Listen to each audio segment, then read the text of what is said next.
إن الحمد لله نحمده ونستعينه ونستغفره ونعوذ بالله من شرور أنفسنا وسيئات أعمالنا من يهده الله فلا مضل له ومن يضلل فلا هادي له أشهد أن لا إله إلا الله وحده لا شريك له وأشهد أن محمدا عبده ورسوله لا نبي ولا رسول بعده قال الله تعالى في القرآن العظيم يا أيها الذين آمنوا اتقوا الله حق تقاته ولا تموتن إلا وأنتم مسلمون يا أيها الناس اتقوا ربكم الذي خلقكم من نفس واحدة وخلق منها زوجها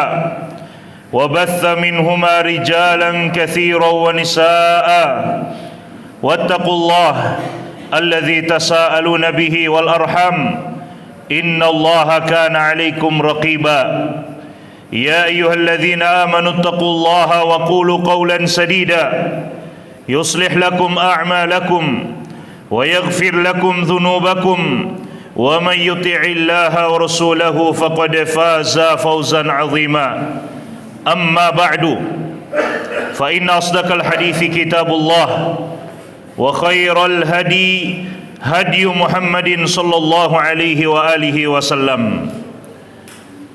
Jamaah Jumat rahimakumullah, alhamdulillah kita memuji dan bersyukur kepada Allah Subhanahu wa taala atas setiap nikmat yang Allah Subhanahu wa taala berikan kepada kita sekalian. Yang dengan nikmat tersebut alhamdulillah kita bisa hadir di salah satu rumah dari rumah-rumah Allah Subhanahu wa taala untuk melaksanakan ibadah kepada Allah Subhanahu wa taala. Nikmat-nikmat yang Allah Subhanahu wa taala berikan kepada kita sangatlah banyak.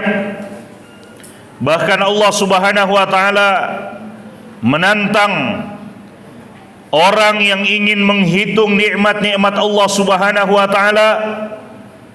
Kata Allah Subhanahu wa taala, niscaya mereka tidak akan mampu untuk menghitungnya. Dalam firman-Nya Allah Subhanahu wa taala mengatakan, wa in ta'uddu ni'matallahi la tuhsuha.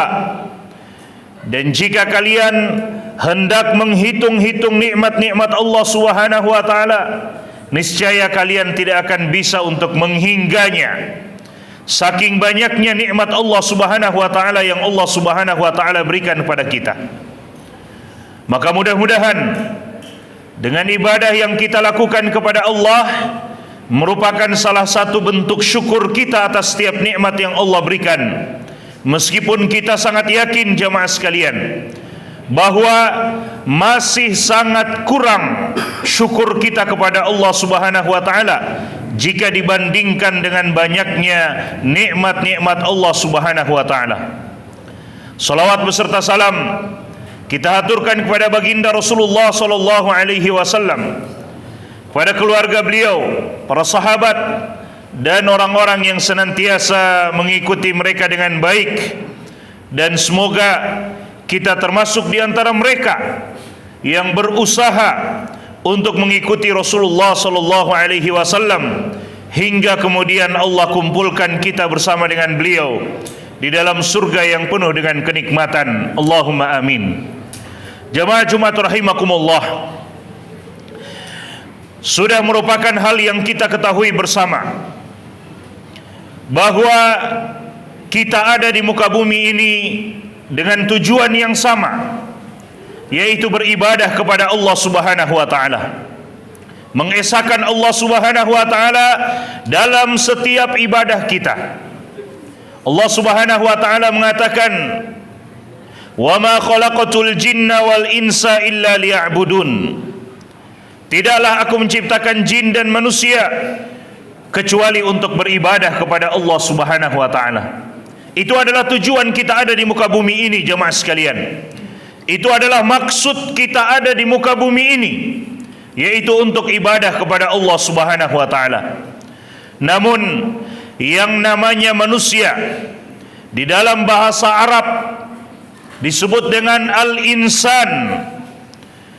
Namanya manusia yang disebut dengan al-insan sering lupa dan sering lalai, sebagaimana nisyan dalam bahasa Arab artinya lupa dan lalai. Maka manusia summiyal insanu insanan likathrati nisyanihi. Manusia dikatakan manusia karena banyak lalai dan banyak lupanya. Kita semua ketika diingatkan bahwa tujuan hidup kita di muka bumi ini adalah untuk ibadah, kita sadar dan kita tahu. Tapi dalam perjalanan hidup ternyata kita sering lupa, sering lalai, sehingga kita terjatuh ke dalam kesalahan, sehingga kita terjatuh ke dalam kemaksiatan. Bahkan tidak sedikit dari kita sengaja meninggalkan kewajiban-kewajiban yang telah Allah Subhanahu wa taala perintahkan kepadanya. Oleh karena itu, kita dikatakan sebagai manusia yang banyak lupa dan banyak lalainya. Tapi Tuhannya manusia, Allah Subhanahu wa taala, masih tetap memberikan kesempatan kepada orang-orang yang lalai tersebut untuk terus kembali, untuk terus bertaubat, untuk terus memperbaiki dirinya di hadapan Allah Subhanahu wa taala, dan tidak akan pernah tertutup kesempatan untuk kembali memperbaiki diri di hadapan Allah sampai ajal datang kepada salah seorang dari mereka. Allah Subhanahu wa taala memberitahukan kepada kita di dalam Al-Quran melalui lisan Nabi alaihi salatu wassalam. Allah perintahkan untuk menyampaikan kepada umatnya. Kata Allah Subhanahu wa taala, "Qul ya ibadiyalladzina asrafu ala anfusihim la taqnatu min rahmatillah innallaha yaghfirudz dzunuba jami'a." Katakanlah wahai Nabi Muhammad, katakan kepada siapa? Katakan kepada orang-orang yang telah melampaui batas. Qul ya ibadiyalladzina asrafu ala anfusihim. Katakan wahai Nabi Muhammad, wahai hamba-hamba Allah yang telah melampaui batas. Berbagai macam kesalahan, berbagai macam dosa dan maksiat telah dia lakukan, dan hingga hari ini dia belum kembali dan bertaubat kepada Allah. Berbagai macam kewajiban, perintah ibadah telah dia tinggalkan, dan hingga detik ini dia belum kembali untuk memperbaiki dirinya dan melaksanakan kewajiban dan perintah tersebut. Katakan kepada mereka, la taqnatu min rahmatillah, jangan pernah berputus asa dari rahmat Allah Subhanahu wa taala. Innallaha yaghfirudz dzunuba jami'an, karena sesungguhnya Allah Subhanahu wa taala mengampuni seluruh dosa. Jemaah sekalian yang dimuliakan oleh Allah Subhanahu wa taala, mari kita ambil pelajaran dari ayat ini. Ayat mulia, ayat yang merupakan ayat pengharapan tertinggi bagi setiap hamba, apalagi jika dia merasa dirinya adalah diri yang kotor di hadapan Allah, apalagi jika dia merasa dirinya adalah diri yang penuh dengan dosa, bergelimang dosa dan kesalahan di hadapan Allah Subhanahu wa taala. Allah masih memanggilnya sebagai hamba Allah Subhanahu wa taala. Dalam firman-Nya Allah katakan, "Qul ya ibadiyah," katakanlah wahai hamba-hambaku yang telah melampaui batas. Allah masih memanggil mereka sebagai hamba. Seberapa banyak pun dosa yang mereka lakukan, seberapa besar pun dosa dan kesalahan yang mereka terjatuh ke dalamnya, seberapa banyak pun kewajiban yang mereka sengaja atau tidak sengaja meninggalkannya, Allah masih memanggil mereka sebagai hamba Allah Subhanahu wa taala. Jemaah sekalian, saya ingin mengatakan bahwa tidakkah kita malu di hadapan Allah Subhanahu wa taala? Kita masih berbuat dosa, tapi Allah masih memanggil kita sebagai hambanya. Harusnya kita malu dengan panggilan itu. Kita masih berbuat kesalahan, kita masih meninggalkan kewajiban kita, padahal kewajiban itu hanya 5 kali dalam sehari. Misalnya sholat 5 waktu, kita meninggalkannya lalu atas kelembutan dan rahmat dan kasih sayang Allah, Allah masih memanggil kita sebagai hamba. Seandainya Allah Subhanahu wa taala tidak lagi memanggil kita sebagai hamba karena dosa dan maksiat yang kita lakukan dan karena kewajiban yang kita tinggalkan, maka kita pantas mendapatkannya. Sekali lagi saya katakan, seandainya Allah Subhanahu wa taala tidak lagi memanggil kita sebagai hambanya karena dosa yang kita lakukan, karena kesalahan yang kita terjatuh di dalamnya, karena kewajiban yang sengaja kita tinggalkan, maka sungguh kita pantas mendapatkannya karena kita telah melampaui batas dengan dosa-dosa yang kita lakukan, dengan kewajiban yang kita tinggalkan. Tapi sekali lagi, Allah Rabb kita, Tuhan kita yang maha pengasih, maha penyayang itu, yang maha kasih dan maha sayang itu, telah memanggil kita sebagai hambanya. Qul ya ibadiyalladzina asrafu ala anfusihim. Katakan wahai Nabi Muhammad, wahai hamba-hambaku, wahai hamba-hamba Allah yang telah melampaui batasnya, yang telah melampaui batas dalam kehidupannya, yaitu dengan dosa dan maksiat. Allah memanggil kita sebagai hamba. Jika kita pahami panggilan ini sebagai hamba, lalu Allah katakan selanjutnya, la taqnatu min rahmatillah. Jika kalian masih merasa diri kalian sebagai hamba Allah, seakan-akan Allah mengatakan demikian. Jika kita masih merasa diri kita sebagai hamba Allah, maka seorang hamba jangan pernah berputus asa dari tuannya, dari Allah Subhanahu wa taala. Maka Allah mengatakan, la taqnatu min rahmatillah, jangan pernah berputus asa dari rahmat Allah Subhanahu wa taala. Jemaah sekalian, rahmat Allah itu luas. Dalam firman-Nya Allah mengatakan, wa rahmati wasi'at kulla syai'.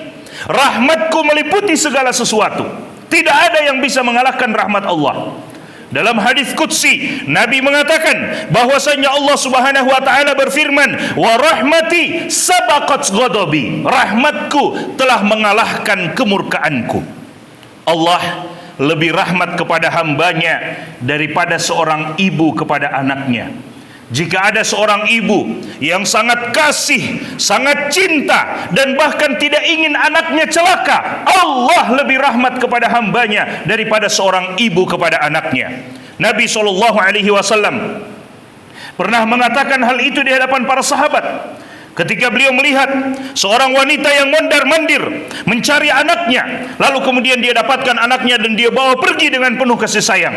Maka Nabi mengatakan kepada para sahabat, atadhunnuna annaha tulqibnaha finnar?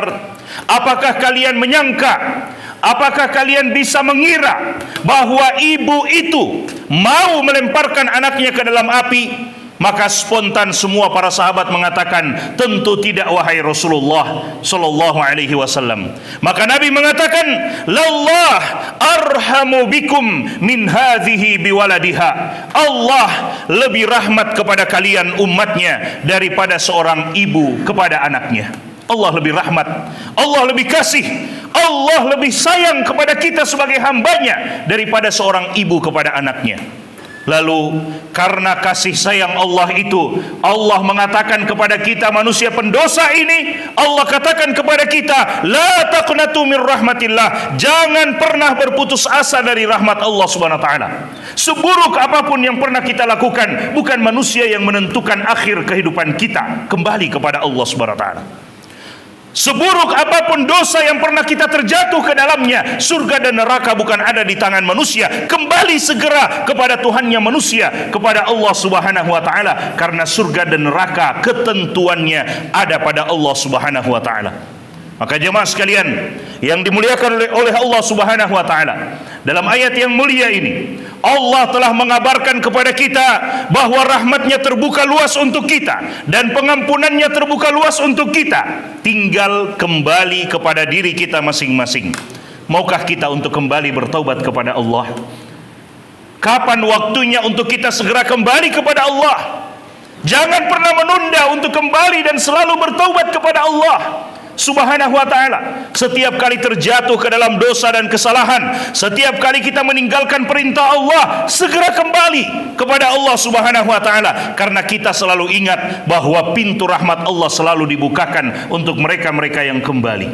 Allah Subhanahu wa ta'ala berfirman, Di dalam Al-Quranul Karim kata Allah Subhanahu wa taala, dan ini pernah terjadi kisahnya kepada Al-Fudail bin Iyad tentang ayat ini, ayat yang mulia ini. Allah Subhanahu wa taala mengatakan, alam ya'ni lil ladzina amanu an takhsha'a qulubuhum li dzikrillah.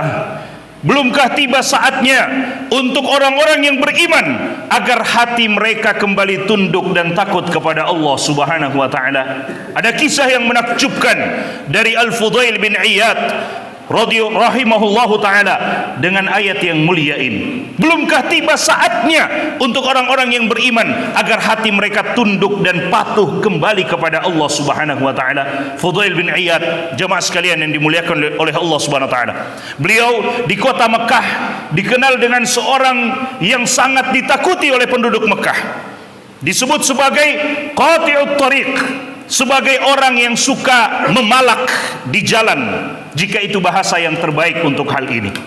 Beliau termasuk orang-orang yang ditakuti karena siapa saja yang lewat pasti harus menyetor harta kepada beliau. Hingga akhirnya ketika beliau sedang bersandar di salah satu dinding rumah, dalam riwayat lain beliau sedang memanjat ke dinding rumah itu untuk mengambil harta dari pemilik rumah tersebut. Ternyata beliau mendengarkan pemilik rumah itu sedang sholat dan sedang membacakan ayat ini, alam ya'ni lil ladzina amanu an takhsha'a qulubuhum li dzikrillah. Belumkah tiba saatnya untuk orang-orang beriman agar hati mereka tunduk, takut kepada Allah Subhanahu wa taala dan kembali kepada Allah. Ketika beliau mendengarkan ayat itu, beliau mengatakan, sudah sekarang waktunya untuk Fudail bin Iyad kembali dan takut kepada Allah Subhanahu wa taala. Maka akhirnya kehidupan beliau berputar terbalik 180 derajat, menjadi seorang ahli ibadah, bahkan kemudian diberikan gelar oleh para ulama kita dengan Abidul Haramain, ahli ibadahnya dua tanah suci. Yang sebelumnya beliau orang yang sangat ditakuti dengan kejahatannya, tapi kemudian menjadi seorang yang ahli ibadah dua tanah suci. Tidak ada yang bisa mengalahkan ibadah beliau. Jemaah yang dimuliakan oleh Allah Subhanahu wa taala, maka ayat ini pun saya sampaikan kepada diri saya dan kepada kita semua. Belumkah tiba saatnya untuk kita orang-orang yang beriman agar kembali kepada Allah, tunduk hati kita, takut kita kepada Allah, dan segera melaksanakan perintah-perintah Allah Subhanahu wa taala. Dengan pertanyaan yang lain, apakah kita menunggu kematian kita baru kemudian kita akan kembali kepada Allah Subhanahu wa taala? Barakallahu li wa lakum fil Qur'anil azim wa nafa'ni wa iyyakum bima fihi minal ayati wa dzikril hakim. Qultu ma sami'tum wa astaghfirullah li wa li sairil muslimina min kulli dhanb fastaghfiruhu innahu huwal ghafurur rahim. Alhamdulillahi ala ihsanih wa syukru lahu ala taufiqihi wa amtinanih wa ashhadu an la ilaha illallah ta'ziman li sya'nih wa ashhadu anna Muhammadan abduhu wa rasuluhu ad-da'i ila ridwanih salawatu rabbi alaihi wa ala alihi wa ikhwanih. Jemaah Jumat rahimakumullah, Allah Subhanahu wa taala sudah memberikan kesempatan berkali-kali kepada kita untuk terus kembali dan bertaubat kepada Allah Subhanahu wa taala. Dan subhanallah, di antara nikmat Allah dan di antara bentuk kasih sayang Allah, setiap kali kita terjatuh ke dalam dosa dan setiap kali itu pula kita kembali dan bertaubat kepada Allah, maka kita akan dapati Allah menerima taubat kita meskipun terjadi berkali-kali. Dan subhanallah, di antara rahmat Allah Subhanahu wa taala, Allah Subhanahu wa taala bahkan menyiapkan surga yang luasnya seluas langit dan bumi untuk orang-orang yang bertakwa kepada Allah. Dan salah satu ciri-ciri mereka adalah orang yang apabila terjatuh ke dalam dosa, mereka segera kembali kepada Allah, bertaubat atas dosa tersebut, karena mereka yakin tidak ada yang bisa mengampuni mereka kecuali Allah Subhanahu wa taala. Dalam firman-Nya, Allah Subhanahu wa taala mengatakan tentang surga, kata Allah Subhanahu wa taala, wasari'u ila maghfiratin min rabbikum wa jannatin 'arduha as-samawati wal ard u'iddat lil muttaqin. Bersegeralah, kata Allah, menuju kepada pengampunan Allah dan surga yang luasnya seluas langit dan bumi yang Allah siapkan untuk orang-orang yang bertakwa. Salah satu ciri-ciri mereka, walladzina idza fa'alu fahishatan aw zalamu anfusahum dzakarullah fastaghfiru lidzunubihim wa may yaghfiru dzunuba illallah. Dan orang-orang yang apabila mereka terjatuh ke dalam perbuatan keji atau menzolimi diri mereka dengan kemaksiatan dan dosa, zakarullah, mereka langsung ingat kepada Allah. Fastaghfiru lidzunubihim, lalu mereka beristighfar atas dosa mereka. Mereka minta ampun kepada Allah Subhanahu wa taala atas dosa mereka. Wa may yaghfiru dzunuba illallah, karena mereka yakin tidak ada yang bisa mengampuni dosa mereka kecuali Allah Subhanahu wa taala. Oleh karena itu jemaah sekalian, surga Allah tidak siapkan khusus hanya untuk orang-orang yang benar-benar beramal soleh saja, tapi Allah siapkan juga untuk mereka yang terjatuh ke dalam kesalahan tapi mereka mau kembali kepada Allah, minta ampun kepada Allah Subhanahu wa taala. Mudah-mudahan Allah Subhanahu wa taala senantiasa menolong dan membimbing kita. Jika kita adalah orang-orang yang hari ini telah taat kepada Allah, semoga Allah Subhanahu wa taala mengokohkan, menguatkan, mengistiqomahkan kita untuk terus taat kepada Allah sampai waktunya kita untuk kembali kepada Allah Subhanahu wa taala. Dan jika hari ini kita termasuk orang-orang yang suka meninggalkan kewajiban solat misalnya, kewajiban-kewajiban ibadah kita, atau kita termasuk orang yang mudah untuk jatuh ke dalam dosa dan kemaksiatan, semoga Allah Subhanahu wa taala kembalikan kita kepada jalan taubat, jalan istighfar, kembali kepada Allah Subhanahu wa taala sebelum ajal datang menjemput kita. Karena jika ajal telah datang dan kita tidak sempat bertaubat, maka kesempatan itu telah berakhir untuk kita. Jemaah Jumat yang dimuliakan oleh Allah Subhanahu wa taala, kemudian perbanyaklah salawat dan salam kepada Nabi alaihi salatu wassalam, karena setiap salawat yang kita berikan kepada beliau akan dibalas oleh Allah Subhanahu wa taala untuk kita sebanyak 10 kali. Dan di dalam Al-Qur'an Allah Subhanahu wa taala mengatakan, innallaha wa malaikatahu yusalluna 'alan nabi ya ayyuhalladzina amanu sallu 'alaihi wa sallimu taslima. Allahumma salli 'ala nabiyyina Muhammad wa 'ala ali Muhammad kama sallaita 'ala Ibrahim wa 'ala ali Ibrahim innaka Hamidun Majid. Wa barik 'ala Muhammad wa 'ala ali Muhammad kama barakta 'ala Ibrahim wa 'ala ali Ibrahim fil 'alamin innaka Hamidun Majid. Wardallahumma 'anil khulafa'ir rasyidin al-a'immatil mahdiyyin Abi Bakar wa Umar wa Uthman wa Ali wa anna bimannika wa karamika ma'ahum ya arhamar rahimin. Allahumma ighfiril muslimina wal muslimat wal mu'minina wal mu'minat al ahya'i minhum wal amwat innaka sami'un qaribun mujibud da'wat ya qadiyal hajat. Allahumma arinal haqqa haqqa warzuqna ittiba'ah wa arinal batilan batila warzuqna ijtinabah. Allahumma inna nas'aluka al-huda wat tuqa wal afafa wal ghina. Allahumma ati nufusana taqwaha wa zakkiha anta khairu man zakkaha anta waliyuha wa maulaha. Allahumma habbib ilaina al-iman wa zayyinhu fi qulubina wa karrih ilaina al-kufra wal fusuq wal isyan waj'alna minar rasyidin. Rabbana la tuzigh qulubana ba'da idh hadaitana wa hab lana min ladunka rahmah innaka antal wahhab. Rabbana atina fid dunya hasanah wa fil akhirati hasanah wa qina adzaban nar. Subhana rabbika rabbil izzati amma yasifun wa salamun alal mursalin walhamdulillahi rabbil alamin. Wa aqimus salah.